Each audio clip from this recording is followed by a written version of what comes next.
Ce sont des images qui ont été tournées par un journaliste local à Douékoué, dans l'ouest de la Côte d'Ivoire, fin mars.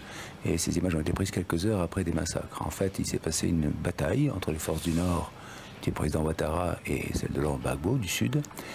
Les forces du Nord ont gagné, ont pris la ville, et ensuite, il y a eu des massacres, un tri des hommes. Vous voyez d'ailleurs que sur les images, on voit bien les papiers d'identité qui sont posés à côté des hommes abattus et exécutés d'une balle à la tête souvent, ou d'un coup de machette, ou voire égorgés.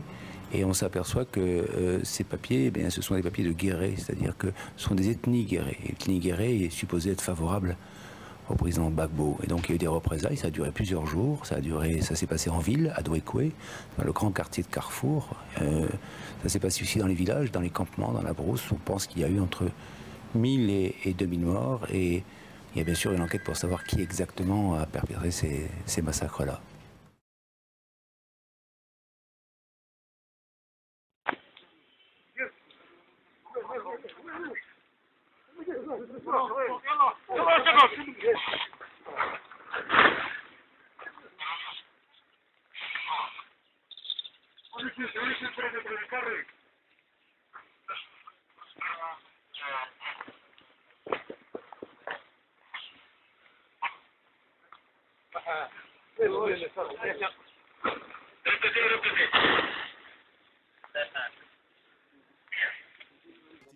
Madame Martine Kivao, vous êtes présidente de l'association ARDEF et Solidarité Ouai.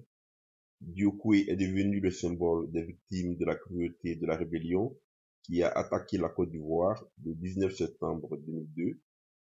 En mars 2011, un génocide a été commis à Douékoué par cette rébellion en mission pour installer Alassane Ouattara au pouvoir par la force. Ce génocide a fait plus d'1 millier de morts enterrés dans des fosses communes.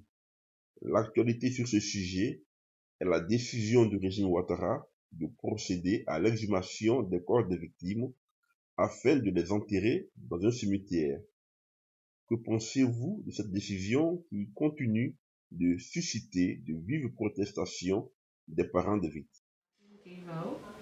De Douékoué précisément, présidente de l'ARDEF à la base, cette association qui a eu la première qui a eu l'initiative de répondre à l'appel à témoins de la CPI elle-même quant à la situation des victimes en Côte d'Ivoire et notamment à Douékoué à l'ouest. Suite à cela, compte tenu de l'ampleur des événements, tous les autres frères Ouai, soucieux du devenir de notre peuple, à travers l'Europe comme les États-Unis, donc l'Occident. Au jour d'aujourd'hui, nous nous sommes réunis au sein de Solidarité Peuple Ouai afin de mieux défendre les victimes de chez nous. Et c'est en cela aujourd'hui que nous nous retrouvons ici pour la fin des vacances. On se ressource un peu afin de redémarrer à la rentrée. Quant à la situation de Douékoué, comme vous l'avez si bien dit, effectivement, j'avais réagi lorsque j'ai aperçu un soir que, à l'initiative de l'État de Côte d'Ivoire, on veille déterrer au jour d'aujourd'hui les victimes Ouai, notamment au Carrefour, où il y a les plus gros charniers. Et je rappelle à la même occasion qu'au Carrefour, il y a aujourd'hui 3 charniers. Donc celui le plus connu que l'État a décidé comme ça, sur un coup de baguette magique, pour déterrer les gens, je ne sais pour quelle raison. Et voilà, c'est ça qui a fait l'actualité.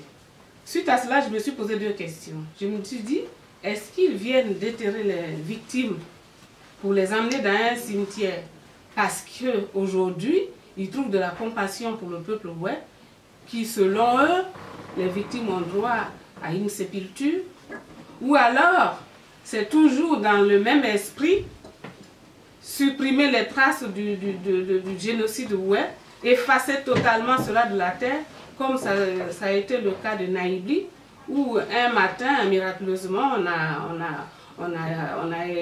mis une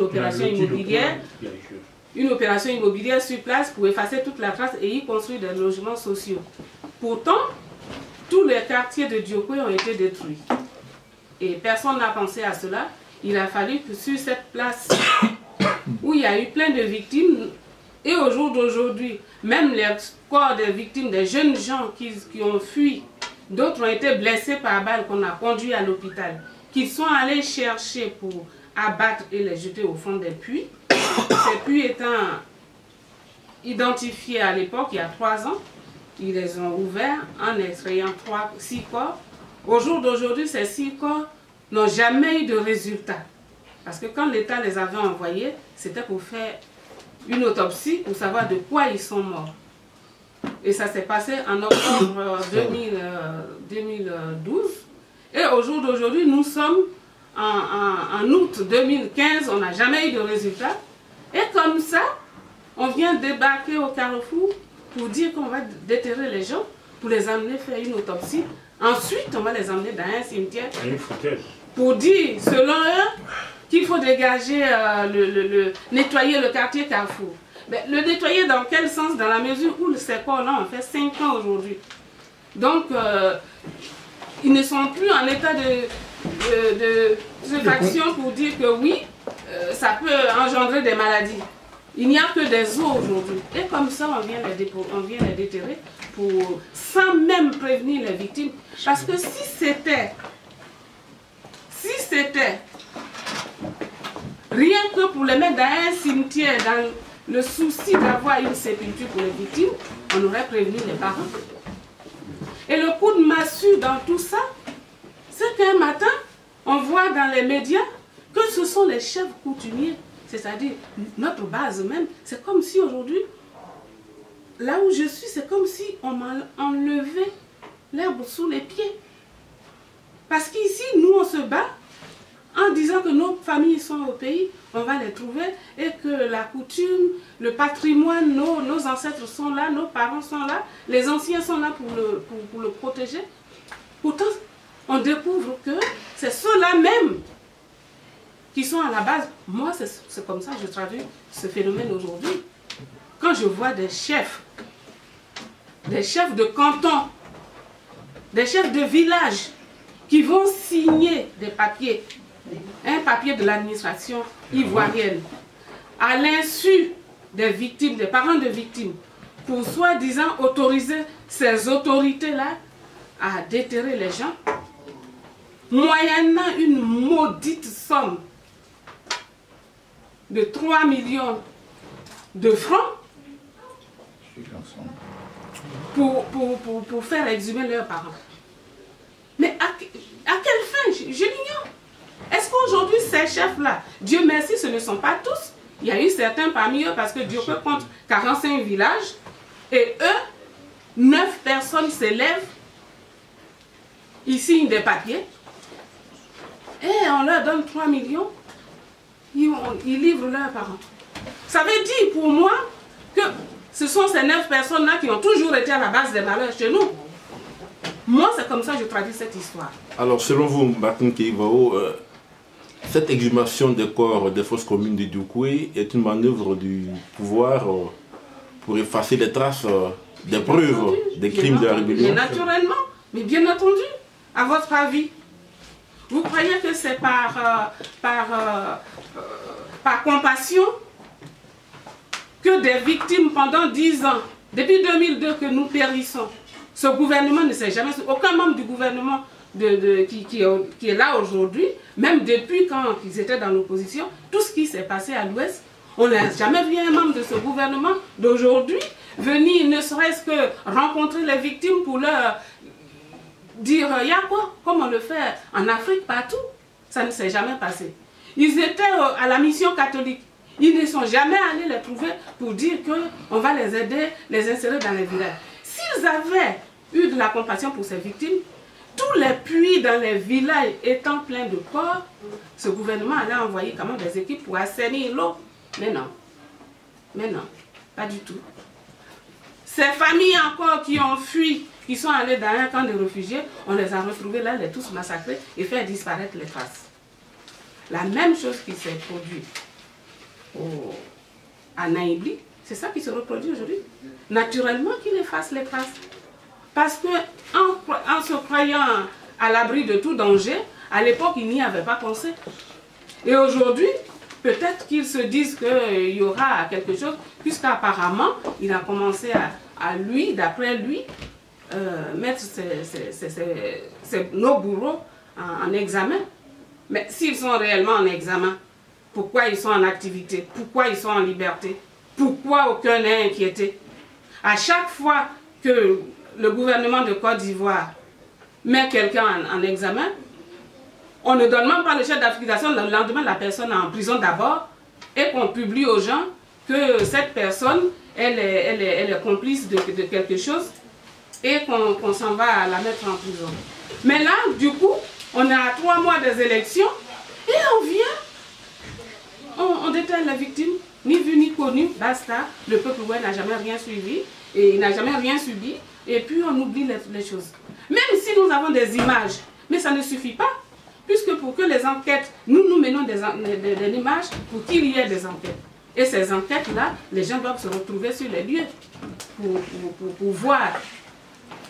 Moi, je pense que... Le pouvoir demeure le pouvoir, c'est-à-dire ayant la capacité d'user de la force, de tous les moyens pour mener cette action.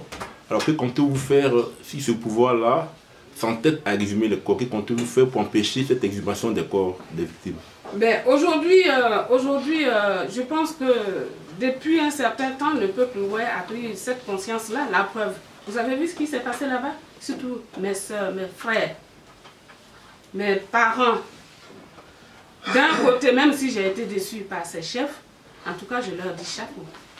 Quelque part, je suis fière de ce qui s'est passé au Carrefour. Parce que le peuple, pour une fois, a pris son destin en main. Même si nos patrons, soi-disant, nous vendent et qu'ils sont à la base de nos malheurs, mais le peuple ne suit pas derrière. Le peuple ne suit pas derrière. Le pouvoir n'est pas éternel.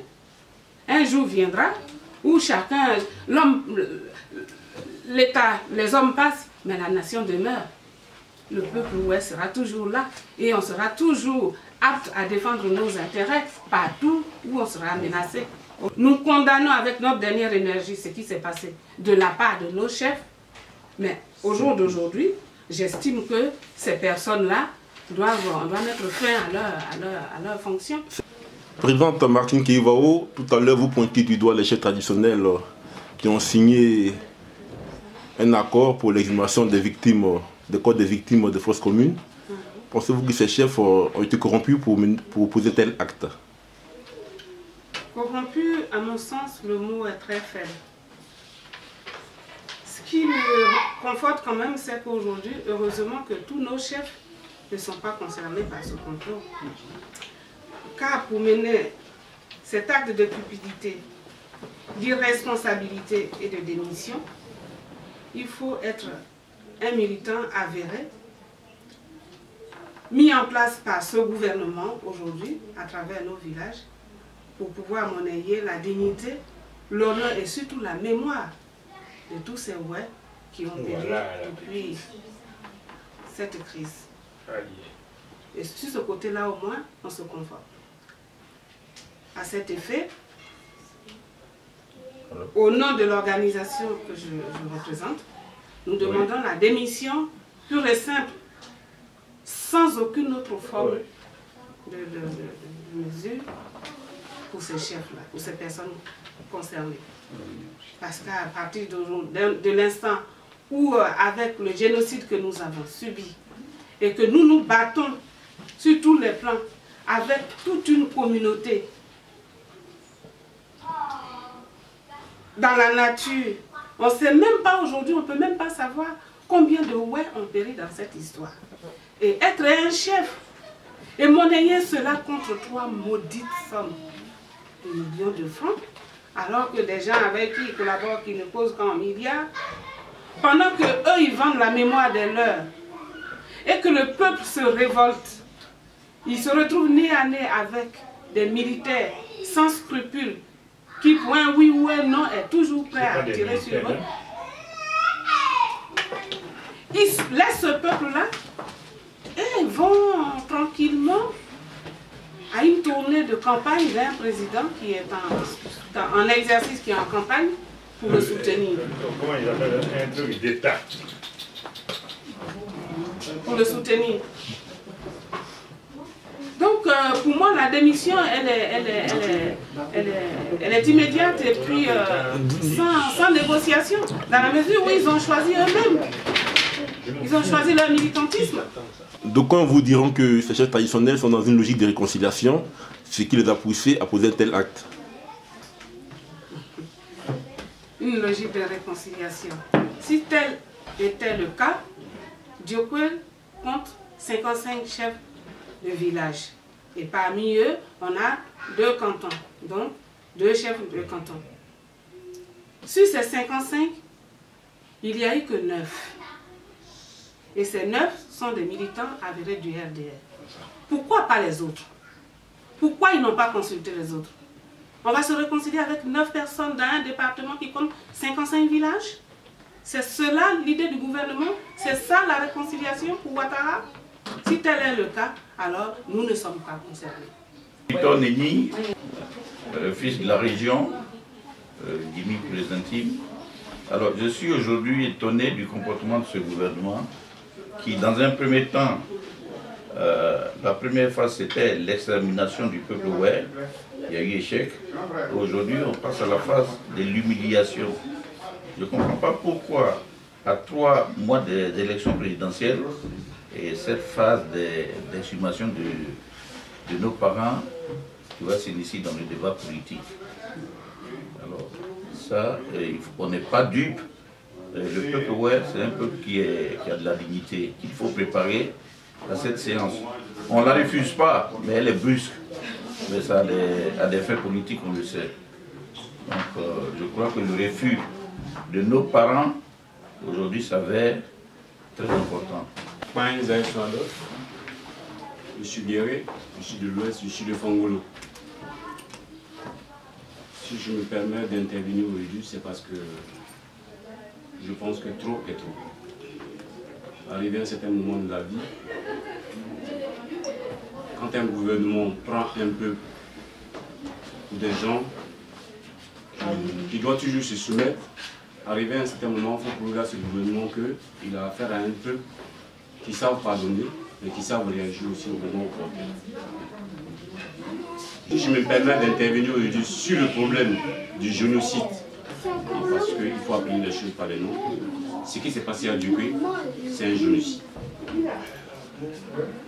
Si on se permet aujourd'hui de déterrer ces personnes, les enlever dans le trou où on les avait regroupées, moi je pense bien que si c'est un gouvernement qui sait qu'il y a des Ivoiriens qui sont morts à Diokwe, et ces Ivoiriens-là sont des guerriers qui ont été triés parce qu'ils sont guerriers, ils ont été brûlés comme des aboutis. Quand on veut les enlever dans ces trous où on les a entassés, c'est pour pouvoir construire quelque chose qui peut permettre à tout Ivoirien de savoir qu'il y a un génocide qui s'est passé dans cette ville. Parce que ces gens-là sont mélangés dans une fosse.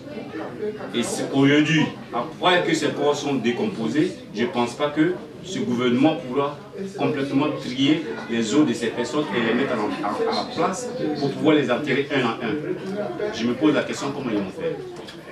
Et si on cherche à déterrer ces personnes-là, c'est que réellement, il y a eu des crimes à Diokwe alors. Parce que dans le temps, on disait qu'il n'y a pas eu de crimes à Diokwe. Il n'y a pas eu de mort à Diokwe. Il y a beaucoup de chiennes qui ne parlaient pas de ça. Et si on parle de ça aujourd'hui, si le gouvernement demande la permission à ces 9 chefs-là, ils arrivent à corrompre ces 9 chefs-là pour pouvoir signer certains papiers pour pouvoir les déterrer, c'est qu'il y a eu des meurtres, il y a eu un génocide. Je suis de Fongolo. Je demande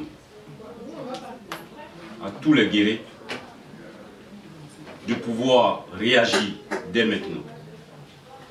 Pas dans la colère, mais prouver à ce gouvernement que quand on veut gouverner des gens, on ne cherche pas à les exterminer. Quand on veut gouverner des gens, on ne cherche pas à détruire leur passé. Ce génocide fait part de nos passés. Et ça ne va jamais disparaître. on ne va pas oublier, nos enfants ne vont pas oublier, nos petits-enfants ne vont pas oublier. Michel Dolé. Mais aujourd'hui, on est déterre pour quel problème? Pour dire quoi? Qu'on regrette ce qu'on a fait ou on veut cacher quelque chose? On veut cacher quelque chose. Dites-le nous. Alors nous qui sommes là aujourd'hui, ça a été consommé, on a encaissé, hein? On veut se mettre au travail. Votre problème aujourd'hui, le gouvernement, hein, c'est quoi? C'est quoi exactement? Quelqu'un qui vient entrer en campagne à 3 mois des élections, quel est son intérêt de parler aujourd'hui, de détruire les gens et ainsi de suite faire autre? Ou alors vous voulez dégrader votre image de marque? Jonas Taillé, je crois que tous ceux qui fréquentent la toile qu'on appelle généralement Facebook, tapent ce nom pour voir un peu mes réactions par rapport à la situation de l'Ouest, particulièrement à Dioukoué, mon département, mon village, ma terre natale. Puisque depuis l'avènement de la rébellion dirigée par Soro Guillaume depuis 2002, j'étais au pays. Et cette rébellion meurtrière a fait des victimes dans les rangs de la population ouest à l'ouest, en général et en particulier à Dioukoué, où il y a eu des massacres et du génocide. Et au vu de cela, et compte tenu du comportement de toutes les autorités, de toutes les organisations humanitaires, de toutes les organisations internationales, qui savent très bien ce qui s'est passé sur la terre des guerriers et qui font semblant de ne pas reconnaître les bourreaux bien identifiés. Et je vais nommer Soro Guillaume avec tous ces chefs de chiens de guerre qui font semblant de faire croire aux gens qu'il n'y a pas eu de mort à Dioukoué. Ceci m'a poussé aujourd'hui de m'engager résolument dans ce combat de rendre justice auprès pour le peuple ouest. Et je travaille dans ce sens. Je le dis parce que j'ai fait un peu brièvement l'historique de ce qui s'est passé en faisant allusion en 2002 jusqu'à la crise post-électorale qui est une crise politique qui est encore endeuillée et en même temps occasionnée du massacre, du génocide dans la population ouest à Dioukoué. Il faut dire qu'en guise de rappel, nous avons aujourd'hui près de 15 000 réfugiés au Libéria, plus de 5 000 réfugiés au Ghana, au Bénin, au Libéria, pour ne citer que ces, au Togo, pour ne citer que ces pays. Togo, nous a tués. Nous sommes en train de travailler pour apporter notre assistance humanitaire à ces réfugiés et à ces déplacés de guerre. Mais, tout en travaillant pour que justice soit rendue au peuple sur le génocide qui a été commis et dont la communauté internationale, le pouvoir qui est l'auteur principal de ce génocide, fait semblant d'ignorer. Il y a un proverbe qui dit en guéré, on peut tuer tous les poissons dans l'eau, mais tu ne pourras jamais tuer tous les poissons comme tu le crois. Parce que là, tu tues 1000 poissons, il y aura 2 poissons logés dans du poto-poto. Et ce poisson va prendre encore des œufs et il va régénérer la rivière, procréer à ces 2 poissons. Et c'est pour cela que nous, à la diaspora aujourd'hui, je suis venu pour cette occasion, au nom de notre organisation qu'on appelle Solidarité Peuple Ouest, qui est une ONG humanitaire qui lutte dans ce sens. Je suis venu des États-Unis également pour me prononcer sur l'actualité actuelle en ce qui concerne l'exhumation des milliers de guerriers entassés dans des fosses communes lors de la crise post-électorale. Pour exemple, je vais dire qu'un de mes neveux, à Guitrouzon, lorsqu'on a massacré Naïbli, qui a été blessé et qu'on a transféré à l'hôpital de Dioukoué, le chef rebelle, le commandant Loss est venu extraire mon neveu et aller la battre pour aller jeter dans un puits. Tout le monde le sait, la communauté internationale le sait. Et dans ces puits, on a jeté des dizaines, des milliers, des dizaines de guerriers dans ces puits. Et combien de puits qu'on peut dénombrer à Dioukoué? Et lorsque la communauté internationale, toutes les organisations humanitaires ont été saisies. Il a été demandé au gouvernement, qui a pris le pouvoir par la force et qui a dit que justice sera faite des deux camps, de demander à ce gouvernement de faire les enquêtes pour établir la vérité. Puisque les massacres d'abord des réfugiés chez eux à Naïbli, s'est passé sous les yeux des militaires de l'ONUCI et du gouvernement, des FRC et tout le monde, des représentants du gouvernement, les préfets et autres. Aucune enquête n'a été diligentée. On est allé jusqu'à enlever certains corps pour faire de l'autopsie afin d'établir la vérité sur la manière dont ils ont été tués. Aucune enquête, aucun résultat n'a été donné. Maintenant, nous nous posons la question. Pourquoi à l'orée des élections présidentielles qui se situent dans un intervalle de 3 mois, qu'on décide d'aller déterrer des milliers de Ouè qui ont été abattus innocemment et froidement à Diokué Carrefour, entassés dans les forêts communes? Quelle cette raison d'aller les déterrer sans l'assentiment et comment on appelle, l'accord des parents, dont je suis aussi une des victimes? Et c'est pourquoi j'ai réagi de la sorte. Pourquoi? Et en passant par certains chefs, soi-disant chefs coutumiers, qui sont proches du pouvoir actuel, du régime actuel, qui sont des militants identifiés, connus du RDR, à la tête de ce groupe figure notre doyen Vlaï Vincent, que nous connaissons, qui est un militant reconnu du RDR. Pourquoi cela? Alors donc notre réaction émane effectivement de ces supercheries du gouvernement en collaboration avec certains chefs dits coutumiers du département de Diokué qui n'ont pas été élus non plus et désignés par le peuple ouai. Ils sont chefs par rapport à eux-mêmes. Dans notre réaction aujourd'hui, nous disons non. Nous avons réagi, nous avons fait des déclarations à travers notre organisation afin que cette opération ne soit freinée. Et effectivement, le peuple ouai a été résistant, il a été un peuple digne et qui a barré la route à cette supercherie et cette opération n'a pas eu lieu. Monsieur Pays, je suis de l'Ouest. Alors, les villes dont on parle tant, c'est-à-dire Diokué, Bangolo, tout en partant de Mans, tout ça, ce sont des villes de l'Ouest. Et cette rébellion de M. Ouattara et Chirac, je dirais, puisque je n'ai pas peur de le dire, parce que c'est M. Chirac qui a mis cette rébellion. Il a envoyé l'armée française au Burkina Faso de préparer cette rébellion pendant 2 ans en recrutant des jeunes Maliens, des jeunes Burkinabés qui ont l'envie de soutenir M.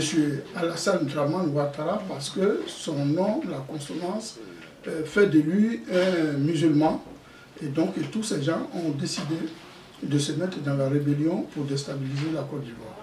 Au bout de 2 ans, quand ils sont devenus opérationnels, Chirac a donné l'ordre de lancer l'opération sur la Côte d'Ivoire pour déstabiliser la Côte d'Ivoire. Et cette rébellion, à sa sortie vers le nord, ils ont fait des carnages d'un campement, d'un village, d'une ville à l'autre, douaniers, paysans, etc. Tout le monde a été littéralement refroidi sur les passages. Les pauvres paysans qui ne savent pas lire l'écrit, qui ne savent même pas appliquer les noms sur un bout de papier, qui n'ont jamais vu le visage de M. Gbagbo, qui ne connaissent pas M. Bédié, qui n'ont jamais vu M. Ouattara. Tous ces gens ont été tués de façon notoire, de façon horrible. Des femmes enceintes éventrées. Oui, monsieur, des femmes enceintes éventrées. Et donc, à l'heure où je vous parle aujourd'hui, j'interviens aujourd'hui parce que tout l'Ouest est vidé de sa substance. Il n'y a plus de vie à l'ouest de la Côte d'Ivoire. Toutes ces villes dont nous venons de vous énumérer.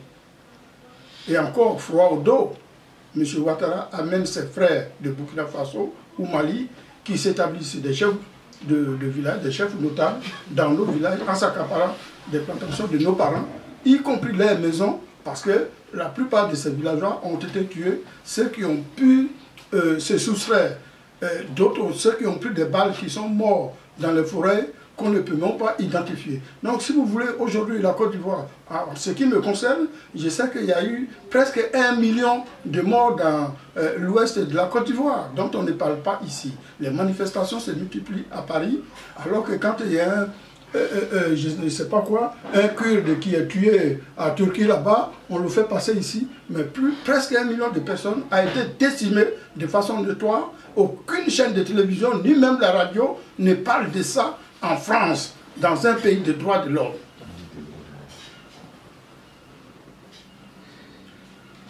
Alors, sur ce, je demande cet enseignant, comment il s'appelle, la Vleille Vincent,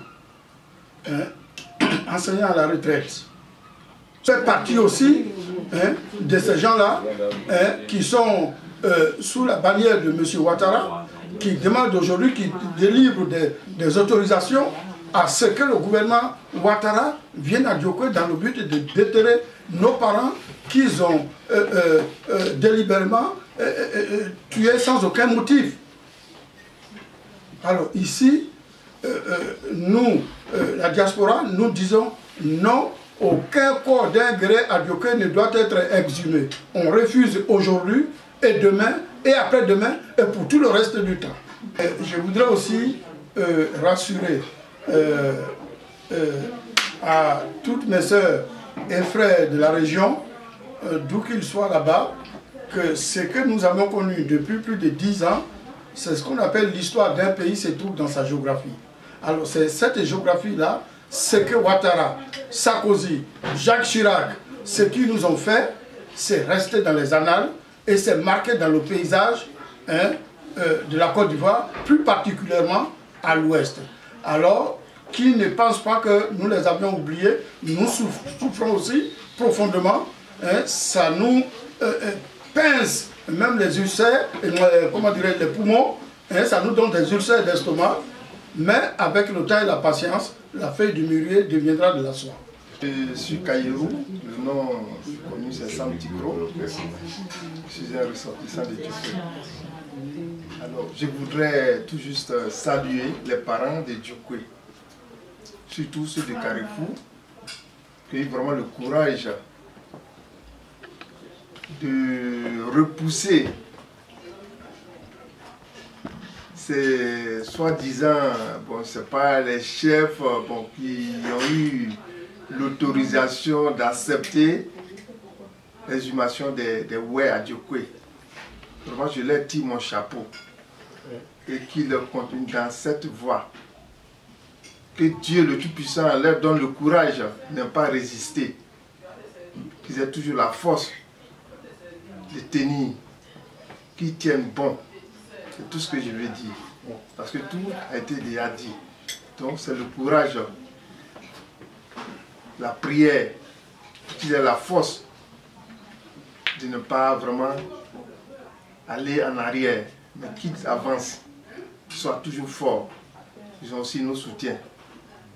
Je dis merci à tout le monde pour les bravoures. Là, il veut bien féliciter, fille de Diokoé, précisément de Carrefour. Et aujourd'hui, je suis vraiment indignée de l'attitude du gouvernement de Ouattara, Dramane Ouattara. Je ne sais pas ce qu'il veut faire du peuple oué. Moi, aujourd'hui, je me demande qu'est-ce qu'il veut, Ouattara. Il a déjà tué nos parents. Il a déjà exterminé tout un peuple oué. Et le peu qui reste encore, la dignité de nos parents qui reste, ils veulent encore... Je ne sais pas ce qu'ils veulent faire des os de nos parents. Ils veulent faire quoi à 3 mois des élections, qu'est-ce qu'ils veulent? Déjà, je trouve ça inadmissible vraiment de sa part, de vraiment avoir la haine vraiment d'un peuple qui n'a rien fait, qui t'a rien fait, jusqu'à ce point. Lui et sa soi-disant communauté internationale qui sont derrière lui, qui le poussent à faire de n'importe quoi et qui ne reconnaissent pas les faits. Le génocide, ouais, qui ne reconnaissent pas. Déjà, nos parents, ils ont assez souffert de cela. Et ils n'ont rien demandé à Ouattara, à Dramane. Ils n'ont rien demandé. Ils sont là à Diokoé. Déjà, ils n'ont rien à manger. à cause de ces FSI, de ces dozos qui sont à la trace de nos parents nuit et jour. Ils sont vraiment dans la peur, vivent dans la peur constamment tous les jours.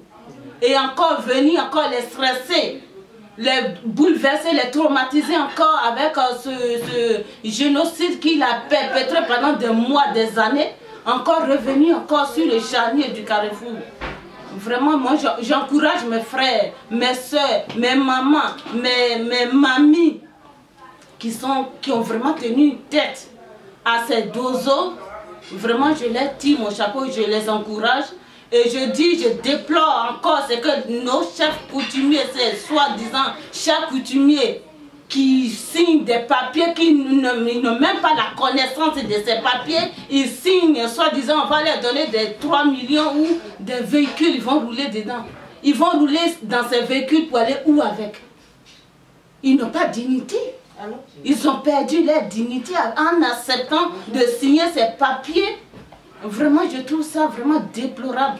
Je ne sais pas sur quelle base ils ont accepté ces documents qu'ils ont signés. Vraiment, les mots, je ne sais même pas comment dire. Mais je remercie le peuple d'avoir tenu bon devant ce génocidaire Dramane Ouattara. C'est tout ce que j'ai à dire.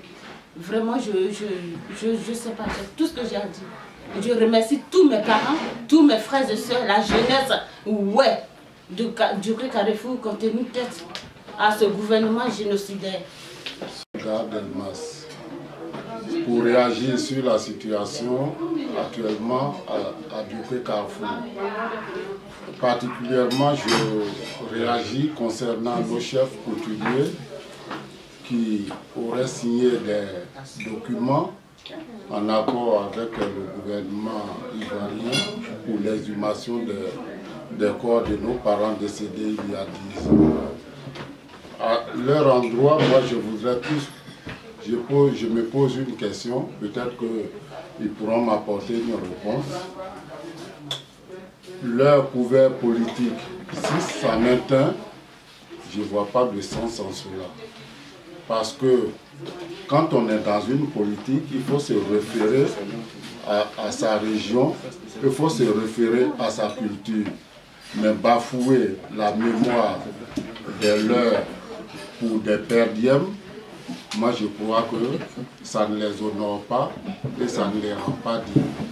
Maintenant, à l'endroit du gouvernement, je ne comprends pas la portée politique de cette action à quelques mois seulement des élections. Ce charnier de Diokwe pouvait, pour des gens qui sont assez politiques, servir de base pour une réconciliation. Et partant de là, ça serait le symbole de la réconciliation, de la crise post-politico-militaire en Côte d'Ivoire qui a duré 10 ans. On pourrait exploiter ce charnier, construire un mémorandum là pour une réconciliation nationale. Cela pourrait servir. Mais sur le plan sanitaire, les corps étaient en putréfaction depuis 10 ans. On ne va pas nous dire maintenant que c'est pour des raisons de santé. Donc moi je suis vraiment désolé que cela arrive maintenant. Et au peuple de Carrefour, je leur demande de tenir. Nous les soutenons et nous encourageons leur action.